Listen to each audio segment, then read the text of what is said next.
उतना ही शुद्ध रहेगा, उतना ही अच्छा रहेगा। और जितना खराब भोजन आप अपने दिमाग को खिलाएंगे कंटेंट के रूप में, आपके दिमाग में भी उतनी ही गंदगी आएगी। आपके दिमाग का जो स्वास्थ्य है, आपकी जो मेंटल हेल्थ है, वो भी उतनी ही खराब होती चली जाएगी।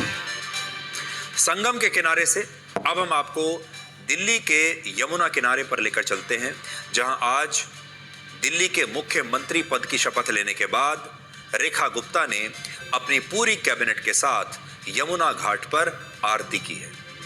दिल्ली के चुनावों में यमुना नदी का प्रदूषण एक बहुत बड़ा मुद्दा था और बीजेपी ने वादा किया था कि अगर वो सरकार में आई, उनकी सरकार बनी, तो वो यमुना नदी को साफ कर देंगे। और आज से ही उन्होंने पहले दिन से ही शपथ लेते ही कुछ ही घंटों में इसकी शुरुआत कर दी और मुख्यमंत्री रेखा गुप्ता ने अपने कैबिनेट की पहली बैठक की शुरुआत यमुना घाट पर आरती के साथ की।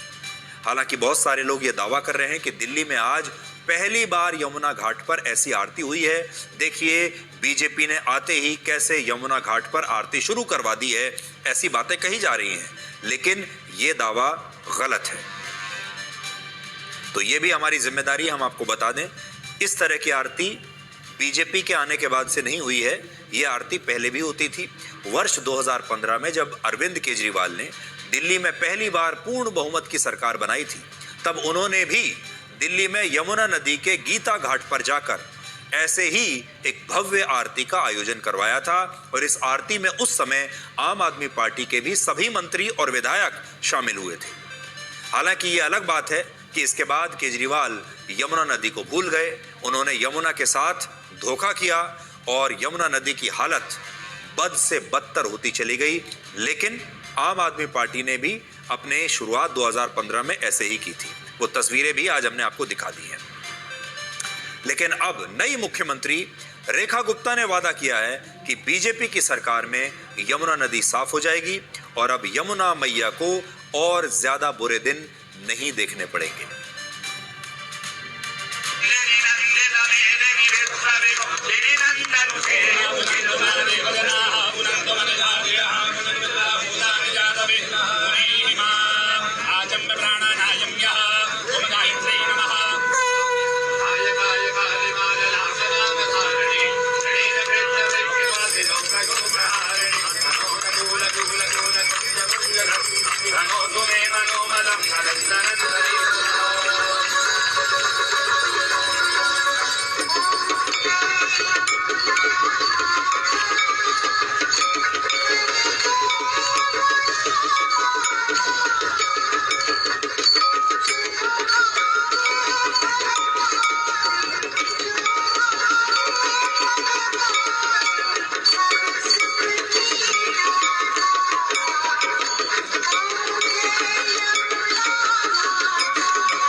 आज माँ यमुना की आरती करते हुए हमने फिर से उस संकल्प को दोहराया जो हमारी प्राथमिकता रहेगी।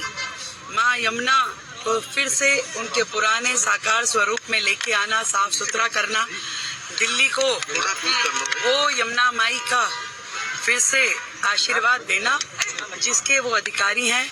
यमुना की सफाई हमारी प्राथमिकता, उसके लिए जो साधन संसाधन लगाने होंगे उस पे पूरे लेआउट प्लान के साथ में काम किया। तो इस बार यमुना मैया ने बीजेपी की भी नैया पार लगा दी है। आम आदमी पार्टी की सरकार में यमुना नदी की सफाई पर 10,000 करोड़ रुपए खर्च किए गए थे, लेकिन इसके बावजूद यमुना नदी का 79% प्रदूषण अकेले दिल्ली में ही था और यमुना नदी के 75% बाढ़ क्षेत्र पर लोगों ने अवैध कब्जा कर लिया था। लेकिन अब बीजेपी का कहना है कि वो अगले 1 साल में यमुना को इतना स्वच्छ और अविरल बना देगी कि दिल्ली के लोग यहाँ यमुना नदी के घाटों पर आरती में शामिल होने के लिए दूर दूर से आया करेंगे। अब आप ये देखिए कि आज से 12 साल पहले 28 दिसंबर 2013 को जब अरविंद केजरीवाल पहली बार दिल्ली के मुख्यमंत्री बने थे, तब उनका शपथ ग्रहण समारोह दिल्ली के इसी रामलीला मैदान में हुआ था जहां आज बीजेपी के कैबिनेट ने शपथ ली है। और आज यही रामलीला मैदान दिल्ली में हुए सत्ता परिवर्तन का भी सबसे बड़ा गवाह बना और रेखा गुप्ता ने यहां दिल्ली की 9वीं मुख्यमंत्री के रूप में शपथ ली है। और इस समारोह में प्रधानमंत्री मोदी, गृह मंत्री अमित शाह, 10 केंद्रीय मंत्री, दिल्ली से बीजेपी के 7 सांसद और एनडीए शासित 21 राज्यों के मुख्यमंत्री और मंत्री और उप मुख्यमंत्री भी आज शामिल हुए। इनमें भी आंध्र प्रदेश के उप मुख्यमंत्री पवन कल्याण के साथ प्रधानमंत्री मोदी की इन तस्वीरों की आज बड़ी चर्चा हो रही है, जिसमें पवन कल्याण की वेशभूषा को देखकर प्रधानमंत्री मोदी उनसे कह रहे हैं कि क्या वो हिमालय पर जाने वाले हैं। पवन कल्याण महाकुंभ में पवित्र स्नान करने के बाद दिल्ली के शपथ ग्रहण समारोह में आज आए थे और उन्होंने किसी साधु की तरह बिल्कुल सादे सूती वस्त्र पहने हुए थे। और इस पहनावे पर प्रधानमंत्री मोदी ने उनसे मजाक मजाक में कहा कि क्या आप हिमालय जाने वाले हैं। और आपको पता होगा कि प्रधानमंत्री मोदी पहले भी कई बार पवन कल्याण की तारीफ कर चुके हैं और उन्हें आंधी बता चुके हैं। तो ये जो संवाद है प्रधानमंत्री मोदी और पवन कल्याण के बीच, आज ये भी संवाद बड़ा दिलचस्प रहा। पवन कल्याण बाकी सारे लोगों से अलग दिख रहे थे, उनकी वेशभूषा बाकी लोगों से अलग दिख रही थी, उनके वस्त्र जो है वो उन्हें स्टेज पर मौजूद बाकी तमाम नेताओं से अलग दिखा रहे थे। बीजेपी का कहना है कि इस समारोह में दिल्ली के भी 40,000 लोगों ने हिस्सा लिया जो आम लोग थे। इनमें किसान थे, किसानों के नेता थे, झुग्गी झोपड़ी में रहने वाले आम लोग थे और ऑटो चलाने वाले ड्राइवर्स थे। रेखा गुप्ता के साथ कुल मिलाकर 6 विधायकों ने मंत्री पद की शपथ ली है, जिनमें प्रवेश वर्मा, मनजिंदर सिंह सिरसा, कपिल मिश्रा, आशीष सूद, पंकज कुमार सिंह और रविंद्र इंद्रराज सिंह का नाम शामिल है। इनमें मनजिंदर सिंह सिरसा ने पंजाबी भाषा में शपथ ली और भारत माता की जय और वाहेगुरु दी फतेह का नारा भी उन्होंने अपनी शपथ के साथ लगाया। इसके अलावा मंत्री पद की शपथ लेने वाले पंकज कुमार सिंह बिहार के बक्सर के रहने वाले हैं और एक दिन पहले ही उन्होंने अपनी मां का अंतिम संस्कार किया था। उनकी मां की मृत्यु अभी हो गई थी और अब उन्हें अफसोस है कि उनकी मां उन्हें दिल्ली का मंत्री बनते हुए नहीं देख पाई।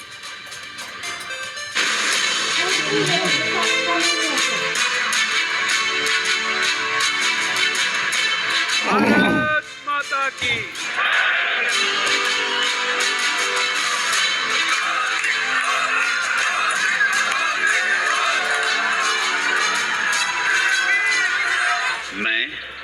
मैं रेखा गुप्ता ईश्वर की शपथ लेती हूँ कि मैं विधि द्वारा स्थापित भारत के संविधान के प्रति सच्ची श्रद्धा और निष्ठा रखूंगी।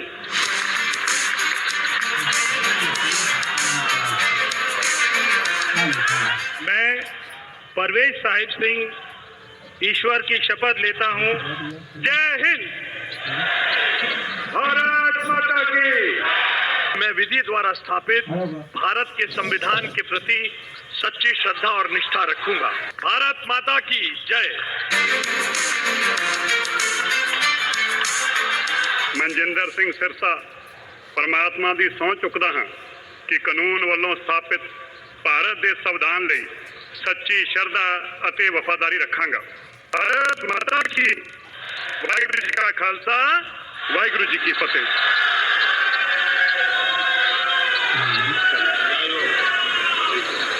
मैं रविंद्र इंद्रराज सिंह ईश्वर की शपथ लेता हूँ। जय श्री राम।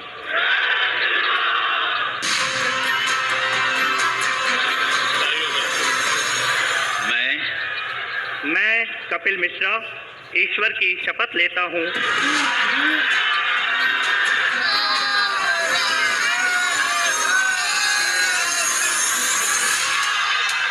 मैं डॉक्टर पंकज सिंह ईश्वर की शपथ लेता हूं। जय सिया राम।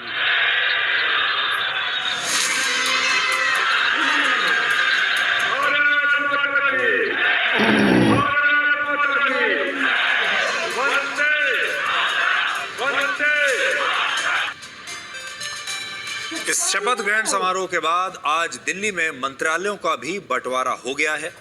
मुख्यमंत्री रेखा गुप्ता के पास वित्त मंत्रालय, योजना मंत्रालय, राजस्व और महिला और बाल विकास समेत 7 मंत्रालयों और विभागों की जिम्मेदारी होगी।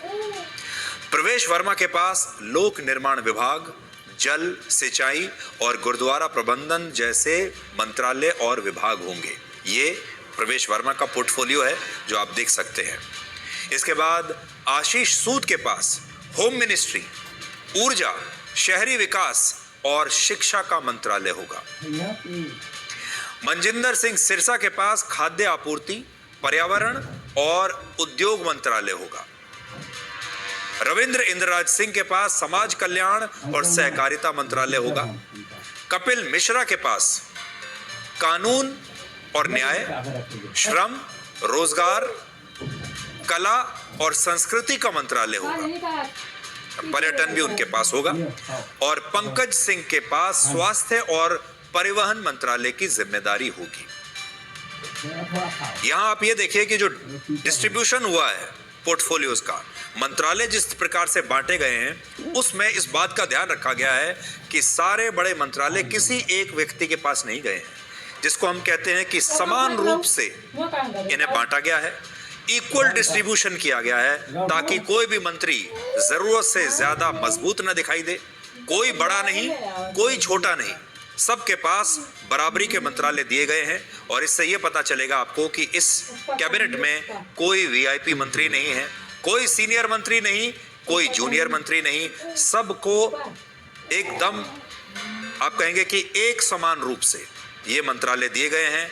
और सबके पास कुछ ना कुछ एक अच्छा मंत्रालय और बाकी कुछ हल्के मंत्रालय, ऐसा करके सबको ये बांट दिए गए हैं। तो अक्सर कई बार मंत्रालयों को देखकर ऐसा लगता है कि कौन बड़ा नेता है और कौन छोटा नेता है। इसलिए इस मंत्रालय में अगर आप देखेंगे, इस सरकार में सबको बराबरी से का दर्जा दिया गया है। अब से कुछ देर पहले दिल्ली सरकार की पहली कैबिनेट बैठक हुई, जिसमें प्रधानमंत्री आयुष्मान योजना को दिल्ली में लागू करने की मंजूरी मिल गई। और अब इसके तहत दिल्ली में लोगों को 10 लाख रुपए तक का मुफ्त इलाज मिलेगा। आज बहुत सारे लोग इस बात पर भी हैरान हैं कि बीजेपी ने पहली बार विधायक बनने वाली रेखा गुप्ता को रातों रात दिल्ली का मुख्यमंत्री कैसे बना दिया। तो ये बात तो आपने सुनी होगी, कल रात से सभी ये बता रहे हैं कि पहली बार विधायक बनी और पहली बार में ही मुख्यमंत्री बन गई। लेकिन आज हम आपको कुछ और बातें बताना चाहते हैं, जिससे आपको पता चलेगा कि कई बार लोगों को मेहनत दिखाई नहीं देती और हमें लगता है कि ये पद रेखा गुप्ता को यूं ही नहीं मिला, अचानक से नहीं मिला और वो राजनीति में नई नहीं है। रेखा गुप्ता पिछले 30 वर्षों से बीजेपी में मेहनत कर रही हैं, बीजेपी में काम कर रही हैं 30 साल से, यानी अपने जीवन के 30 साल उन्होंने इस पार्टी को दिए। और किसी भी काम में 30 साल तक लगातार प्रयास करना आसान नहीं होता। रेखा गुप्ता जब 20 वर्ष की थी तब वो बीजेपी के छात्र संगठन ABVP में शामिल हुई थी। इसके बाद वर्ष 1996 में वो दिल्ली विश्वविद्यालय के छात्र संघ की अध्यक्ष बनी, फिर भारतीय जनता युवा मोर्चा की प्रदेश मंत्री बनी, फिर 3 बार निगम पार्षद बनी, फिर विधायक बनी और आज वो दिल्ली के मुख्यमंत्री हैं। और यहां तक पहुंचते पहुंचते उन्हें 30 साल लग गए। इससे ये पता चलता है कि किसी भी लक्ष्य को हासिल करने के लिए आपको निरंतर प्रयास करने होते हैं। और रेखा गुप्ता ने भी वही किया और वो जमीनी कार्यकर्ता से लेकर आज मुख्यमंत्री के पद तक पहुंची है। तो इससे आप क्या सीख सकते हैं? हमारे देश के युवा इससे क्या सीख सकते हैं?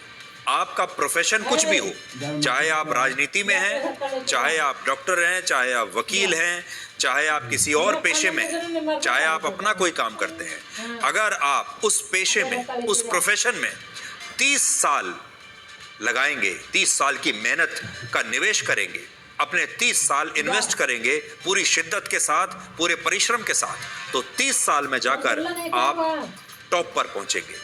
30 साल में आप जो आप चाहते हैं उस पद तक आप पहुंच सकते हैं, लेकिन उसके लिए 30 साल की मेहनत तो लगेगी ही, चाहे वो राजनीति हो या कोई और चीज। यहां बीजेपी की भी तारीफ करनी पड़ेगी, क्योंकि ऐसा सिर्फ बीजेपी में ही संभव है कि एक मामूली कार्यकर्ता भी एक दिन आगे चलकर मुख्यमंत्री बन सकता है। वरना अगर आप बाकी की पार्टियों को देखेंगे तो उनमें परिवारवाद की जड़ें इतनी गहरी हैं कि प्रधानमंत्री और मुख्यमंत्री के पद परिवार के लोगों के लिए पहले से ही आरक्षित होते हैं, और मंत्री का बेटा, मंत्री की बेटी मंत्री बनती है, सांसद का बेटा और बेटी सांसद बनते हैं, विधायक का बेटा और बेटी विधायक बनते हैं, और कुछ परिवार ही मिलकर पूरी पार्टी को चलाते हैं। लेकिन बीजेपी में आपने देखा कि बीजेपी में कैसे एक छोटे कार्यकर्ता से भी, एक छोटे कार्यकर्ता ने अपनी जिंदगी के 30 साल इस पार्टी को दिए, और फिर इस पार्टी ने भी उस छोटी सी कार्यकर्ता को एक दिन मुख्यमंत्री की कुर्सी पर बैठा दिया। ऐसे तो मेहनत बेकार नहीं जाती। अब रेखा गुप्ता की दिल्ली में 5 बड़ी चुनौतियां होंगी। पहला, खस्ताहाल सड़कों का विकास। दूसरा, दिल्ली को गंदगी से मुक्त बनाना। तीसरा, यमुना नदी की सफाई। चौथा, वायु प्रदूषण को कम करना।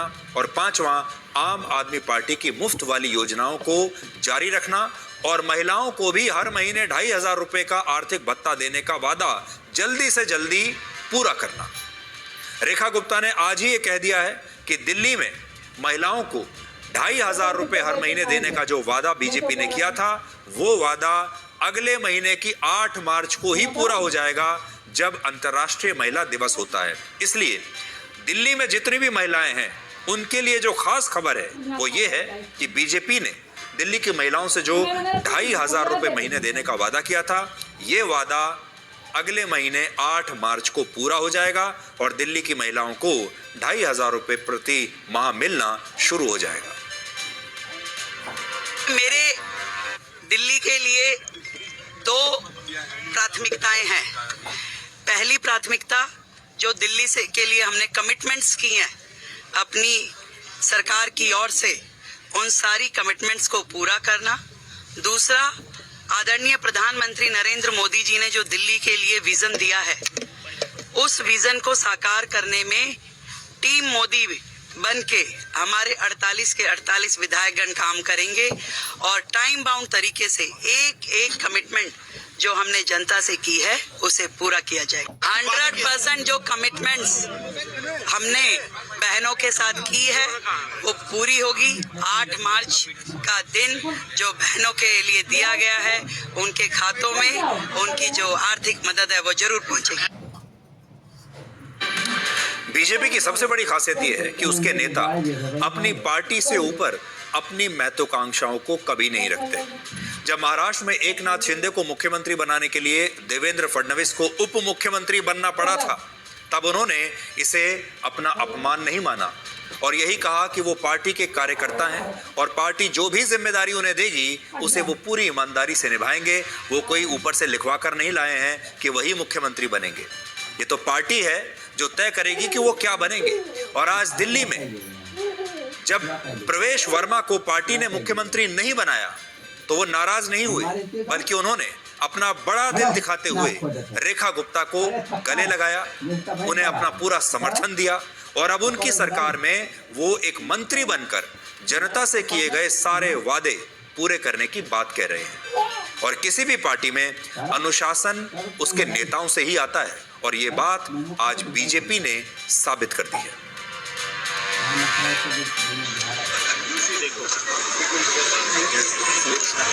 हमारा जो वायदा है दिल्ली से विकसित दिल्ली का, हम उसको पूरा करेंगे। हमारे मैनिफेस्टो में हर बात जो हमने बोली है हम उसको पूरा करेंगे, हम उसके लिए संकल्पबद्ध हैं। मैं हमेशा से कहता हूं कि मैं भारतीय जनता पार्टी का अनुशासित कार्यकर्ता हूं और हमेशा रहूंगा। और अपनी आखिरी सांस तक भारतीय जनता पार्टी में ही रहना है।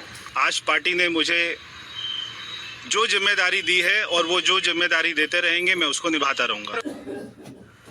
तो बहुत सारे लोग सोशल मीडिया पर ये लिख रहे थे कि प्रवेश वर्मा के साथ बड़ी नाइंसाफ़ी हुई है, वो जीत कर भी हार गए हैं और प्रवेश वर्मा को मुख्यमंत्री बनाना चाहिए था। मुख्यमंत्री नहीं भी बनाया तो कम से कम उप मुख्यमंत्री तो बनाना ही चाहिए था, और ये प्रवेश वर्मा के लिए निराशा का क्षण है।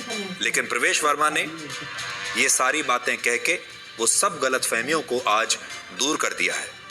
आज शपथ ग्रहण के बाद जब मुख्यमंत्री रेखा गुप्ता ने मुख्यमंत्री का कार्यभार संभाला तो उनका गुलदस्ते से उन्हीं के साथी नेताओं ने और कर्मचारियों ने स्वागत किया, और कैसे गुलदस्ते से उनका स्वागत हो रहा है ये तस्वीरें भी देखिए।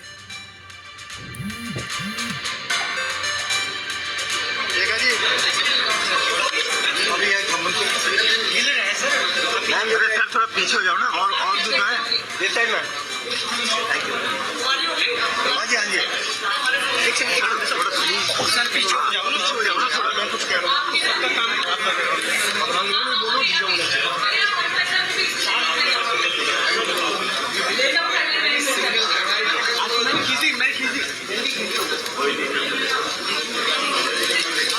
हाँ ठीक है।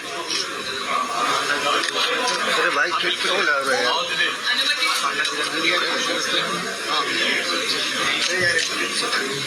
अरे आओ ना, चलो उधर सामने। तो बीजेपी के दिल्ली के सांसद हों, यहाँ के विधायक हों, कार्यकर्ता हों, वहाँ के कर्मचारी हों, सभी ने आज अपनी नई मुख्यमंत्री का फूलों से और गुलदस्ते से स्वागत किया। आज बहुत सारे लोग ये भी पूछ रहे हैं कि उत्तर प्रदेश के मुख्यमंत्री योगी आदित्यनाथ दिल्ली के शपथ ग्रहण समारोह में क्यों नहीं आए। चुनाव प्रचार में तो उन्हें बुलाया गया था, और जब दिल्ली में चुनाव प्रचार बीजेपी का चल रहा था तब उन्होंने एक से एक भाषण भी दिए थे। और क्या उनके और बीजेपी के केंद्रीय नेतृत्व के बीच कुछ अनबन हो गई है, क्योंकि आज के शपथ ग्रहण समारोह में बाकी सारे मुख्यमंत्री आए, बीजेपी के एनडीए के सारे मुख्यमंत्री आए, लेकिन योगी आदित्यनाथ दिखाई नहीं दिए। तो हम आपको ये बताना चाहते हैं कि ये दावा गलत है। सच ये है कि आज उत्तर प्रदेश का वार्षिक बजट पेश होना था। उत्तर प्रदेश के लोगों के लिए और उत्तर प्रदेश की सरकार के लिए आज का दिन बहुत बड़ा था, जिसकी वजह से मुख्यमंत्री योगी आदित्यनाथ दिल्ली नहीं आए, और इसकी जानकारी उन्होंने बीजेपी के शीर्ष नेतृत्व को पहले से ही दे दी थी कि आज हमारा वार्षिक बजट पेश होना है विधानसभा में, मैं नहीं आ पाऊंगा। और आज हम इस बजट का भी एक संक्षिप्त विश्लेषण करेंगे और आपको बताएंगे कि बाबा का जो बजट है वो क्या कहता है। उत्तर प्रदेश में, वहाँ की राजनीति में योगी आदित्यनाथ को लोग बाबा कहकर बुलाते हैं। तो बाबा जो है प्रशासन तो करते ही हैं, बाबा को अपने सख्त फैसलों के लिए जाना जाता है, लेकिन बाबा बजट भी बना सकते हैं। आज उत्तर प्रदेश में 8,08,000 करोड़ रुपए का वार्षिक बजट पेश हुआ है। यही है बाबा का बजट, जो देश के किसी भी राज्य के वार्षिक बजट के मुकाबले सबसे बड़ा बजट है। 8 लाख करोड़ रुपए का बजट है उत्तर प्रदेश का। ये किसी देश के बजट के बराबर है, छोटे देश के। ये भारत के इस साल के बजट के 16% के बराबर है, और अनुमान है कि इस साल उत्तर प्रदेश की अर्थव्यवस्था 27,51,000 करोड़ रुपए की हो जाएगी। ये पाकिस्तान जैसे देश की कुल अर्थव्यवस्था से सिर्फ 2 लाख करोड़ रुपए कम है, और वर्ष 2030 तक उत्तर प्रदेश की अर्थव्यवस्था पूरे पाकिस्तान की अर्थव्यवस्था से बड़ी हो सकती है। योगी सरकार पर आरोप लगते हैं कि वो विकास से ज्यादा पैसा धार्मिक आयोजनों पर खर्च करती है, लेकिन इस बजट में सरकार ने नई सड़कें, एक्सप्रेसवे, स्कूल, अस्पताल और नए कॉलेज बनाने पर कुल बजट का 20% हिस्सा खर्च करने का ऐलान किया है। और इससे पता चलता है कि उत्तर प्रदेश में विकास पर सबसे ज्यादा पैसा खर्च हो रहा है। इसके अलावा शिक्षा पर 13%, कृषि और किसानों पर 11%, स्वास्थ्य पर 6% बजट खर्च होगा। यूपी की सरकार ने कहा है कि वो अगले 1 साल में लोगों को 92,000 सरकारी नौकरियां देगी, मेधावी छात्राओं को स्कूटी मिलेगी, युवाओं को ब्याज मुक्त लोन मिलेगा, 58 स्मार्ट सिटीज बनाए जाएंगे, अयोध्या में सोलर सिटी विकसित किया जाएगा। प्रधानमंत्री उज्ज्वला योजना के तहत 2 मुफ्त सिलेंडर दिए जाएंगे लोगों को, और आर्टिफिशियल इंटेलिजेंस के लिए भी एक शहर की स्थापना की जाएगी। विकास के साथ धार्मिक पर्यटन पर करोड़ों रुपए खर्च किए जाएंगे।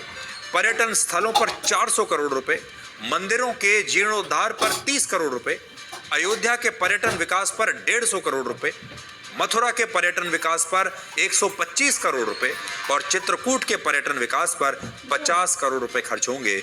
और इससे आप समझ सकते हैं कि सरकार विकास के साथ साथ धार्मिक पर्यटन पर भी पूरा जोर दे रही है। जो लोग धार्मिक पर्यटन पर खर्च होने वाले इस पैसे को फिजूल खर्ची मानते हैं, उन्हें ये बात पता होनी चाहिए कि उत्तर प्रदेश की सरकार ने 45 दिनों के महाकुंभ के आयोजन पर 10,000 करोड़ रुपए खर्च किए थे, लेकिन confederation of all India traders के मुताबिक इस आयोजन से 3 लाख करोड़ रुपए का कारोबार हुआ है अकेले महाकुंभ की वजह से।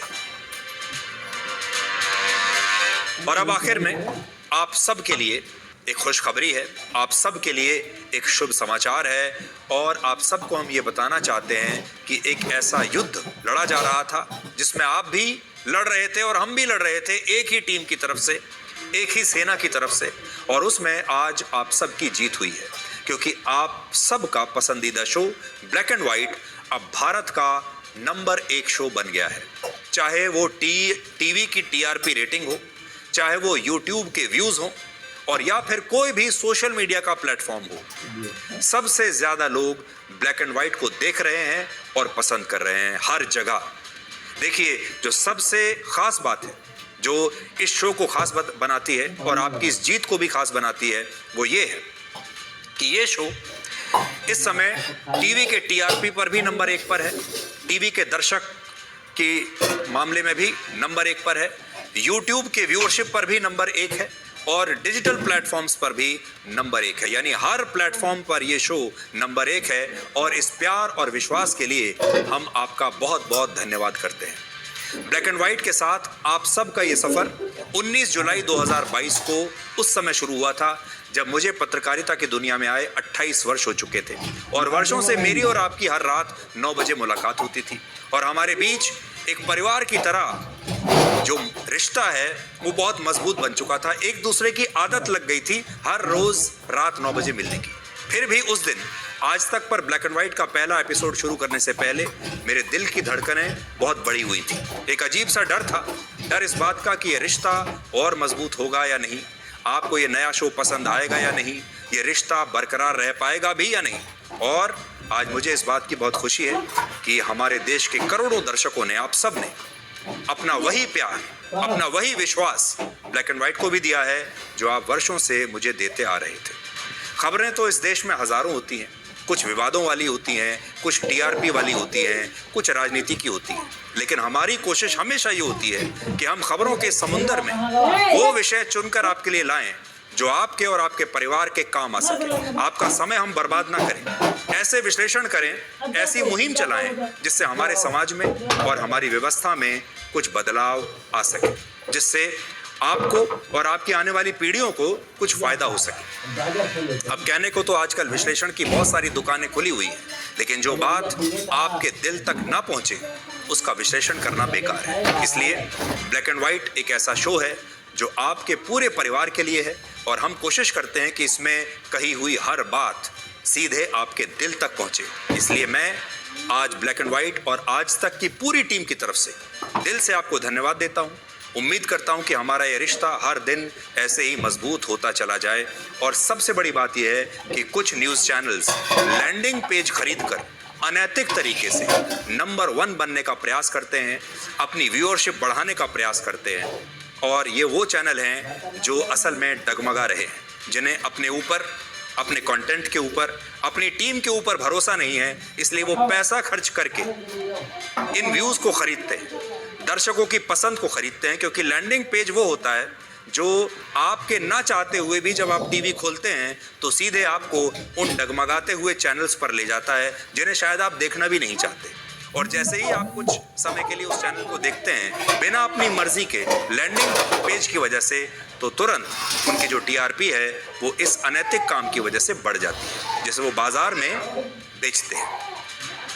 लेकिन आज तक को और ब्लैक एंड व्हाइट को नंबर 1 का खिताब आपके भरोसे के कारण मिला है। और जब हम ये कहते हैं कि आपका शो ब्लैक एंड व्हाइट देश का नंबर 1 शो बन गया है, तब इसका मतलब ये होता है कि पूरा देश हर रात 9 बजे आज तक पर हमारे साथ इस शो से जुड़ता है।